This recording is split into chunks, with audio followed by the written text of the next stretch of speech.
कैसे हैं आप सब। आज फिर मैं स्वागत करता हूं आपका अपने चैनल पूर्ण शिक्षा में। और हम जानेंगे आज अवतल दर्पण के उपयोग के बारे में। तो हमने कल तक जो जाना था अवतल दर्पण से जो प्रतिबिंब बनता है किस प्रकार बनता है। आज जानेंगे अवतल दर्पण के जो प्रयोग थे वो जानेंगे। अवतल दर्पण किस प्रकार कार्य करता है, अवतल दर्पण के उपयोग। तो कल जो बताया गया था वो ये बताया गया था कि जब कोई प्रकाश किरण किसी दर्पण से टकराएगी वो उसी माध्यम वापस लौटेगी। तो ये बात जो थी ये इस प्रकार से बताई गई थी कि जब कोई प्रकाश किरण अनंत से आती है तो वो कहाँ पड़ती है, परावर्तक पृष्ठ पर। और वो अपना चित्र कहाँ बनाती है, अपना प्रतिबिंब वो बनाती है फोकस पर। अगर इस वस्तु के लिए मैं यहाँ रख दूँ, इस वाली वस्तु के लिए यहाँ रख दूँ, तो इसमें मतलब ये भी गुण पढ़ा था मैंने। जब कोई वस्तु फोकस पर हो तो उसका प्रतिबिंब कहाँ बनेगा, अनंत पर। अगर मैं यहाँ पर कोई वस्तु रखूँगा तो उसका चित्र अनंत पर बनेगा या नहीं, बनेगा। जब अनंत पर बनेगा तो इसके जो उपयोग है वो किस प्रकार हैं ये जानेंगे आज। तो इसके उपयोग के लिए जो है क्या क्या चीज़ें हैं, जैसे गाड़ी की हेडलाइट में और सर्च लाइट तथा जहाँ भी अधिक प्रकाश की आवश्यकता पड़ेगी, अधिक प्रकाश की आवश्यकता होगी वहाँ अवतल दर्पण का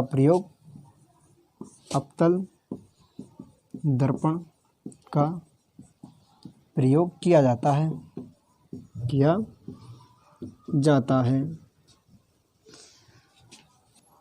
तो साथियों मैंने ये बताया आपको कि प्रयोग किया जाता है अवतल दर्पण कहाँ पर, गाड़ी की हेडलाइट, सर्च लाइट आदि में, और टॉर्च में भी किया जाता है।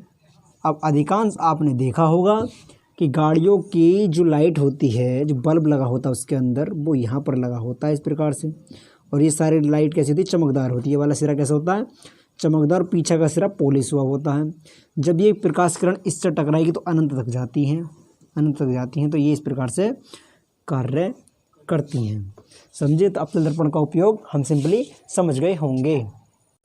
साथियों आज की जो बात कहनी थी मुझे, अवतल दर्पण की कार्यविधि और उसके उपयोग के बारे में बताना है कि अवतल दर्पण किस प्रकार से कार्य करते हैं। तो हम देखेंगे अवतल दर्पण किस डिज़ाइन का होता है, जिसका जो सिरा है वो कैसा होना चाहिए, उभरा हुआ, और पीछे पॉलिश।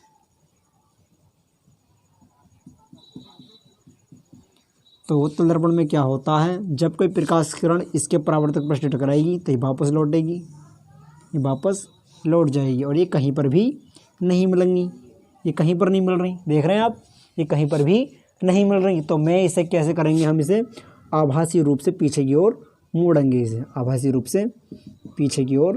मोड़ेंगे, तो अवतल दर्पण जो कार्य करते हैं कुछ इस प्रकार करते हैं कि जो इनसे आने वाले जो लाइट हैं, अनंत से प्रकाश आ रहा है वो वापस लौट गया, जबकि कहीं नहीं मिली तो हमें कोई फोकस प्राप्त नहीं होगा।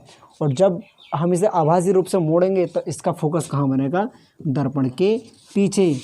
तो इसके लिए एक बॉक्स बनाएंगे इस टाइप का, जैसे अवतल दर्पण में बनाया गया था, इस तरह से बनाएंगे। और इसमें पहले खंड में लिखेंगे वस्तु की स्थिति।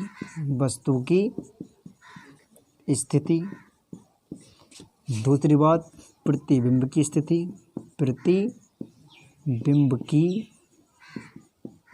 स्थिति।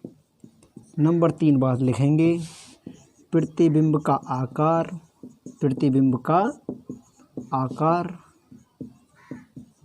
और चौथी बात लिखते हैं प्रतिबिंब की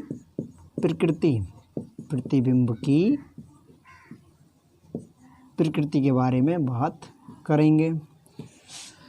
तो जब वस्तु अनंत पर स्थित होगी, जब कोई वस्तु अनंत पर स्थित होगी और उसका प्रकाश वापस लौट कर जाएगा तो उससे बनने वाला जो चित्र कहाँ बनेगा, फोकस पर। पहली बात तो यही है, जब वस्तु कहाँ हो, अनंत पर हो।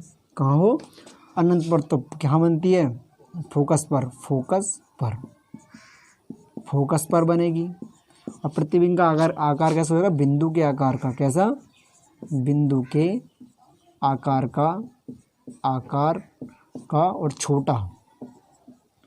प्रतिबिंब की प्रकृति ये होगी, जब ये लाइनें वास्तविक रूप से मिल ही नहीं रही तो इससे वास्तविक प्रतिबिंब भी नहीं बनेगा। इससे बनने वाले जो प्रतिबिंब कैसे होंगे, आभासी, कैसे होंगे, आभासी। और आभासी प्रतिबिंब कैसा बनता है, हमेशा सीधा। सही है, तो आभासी कैसा बनेगा, सीधा। तो कैसी प्रकृति इसकी, आभासी, सीधा। अब इसका दूसरा केस होता है, यहाँ से, अब यहाँ से वक्रता केंद्र सी से और ध्रुव के बीच वस्तु कहीं पर भी हो, तो उससे बनने वाले जो प्रतिबिंब होंगे वो ध्रुव और फोकस के मध्य बनते हैं। तो अब की बार वस्तु कहाँ पर है, सी से पी के बीच कहीं भी, C4 वक्रता केंद्र, P4 क्या था, पोल बोले तो ध्रुव। तो वक्रता केंद्र और ध्रुव के बीच कहीं पर भी वस्तु रखी हो तो उससे बनने वाले चित्र जो कहाँ होगा, फोकस और ध्रुव के बीच होगा।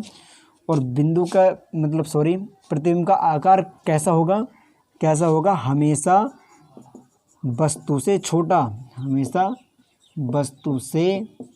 छोटा, और प्रकृति कैसी होगी, आभासी, सीधा। तो साथियों, आशा करता हूँ कि ये बात आपको समझ में आई होगी। और अब मैं आपको इसके उपयोग के बारे में बताना चाहूँगा।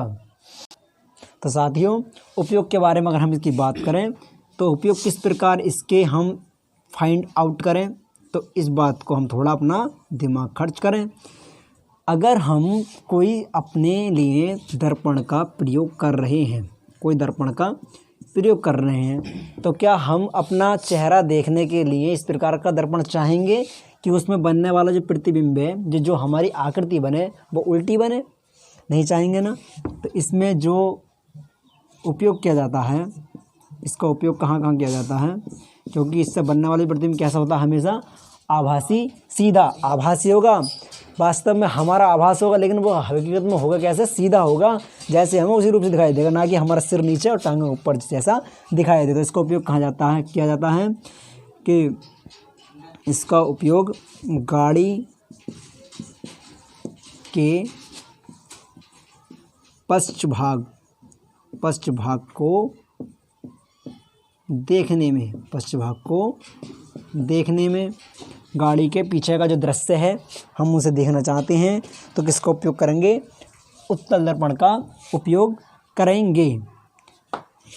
तो और इसका उपयोग और कहाँ किया जाता है, नंबर 2 वीडियो बोला मैं। तो साथियों, इसका उपयोग गाड़ी के पश्च भाग को देखने में क्यों होता है, क्योंकि इसका जो बैक सिरा है ये उभरा हुआ होता है और ये पीछे के अधिकांश दृश्य को दिखा सकता है। इसलिए इसका उपयोग किस चीज़ में होता है, उत्तल दर्पण में इसका उपयोग, गाड़ी के पश्च भाग को देखने में इसका उपयोग किया जाता है। तो साथियों, अब आशा करता हूँ कि आपको ये वीडियो पसंद आई होगी, और अगर वीडियो पसंद आई हो तो इसे लाइक करें, शेयर करें, सब्सक्राइब करें।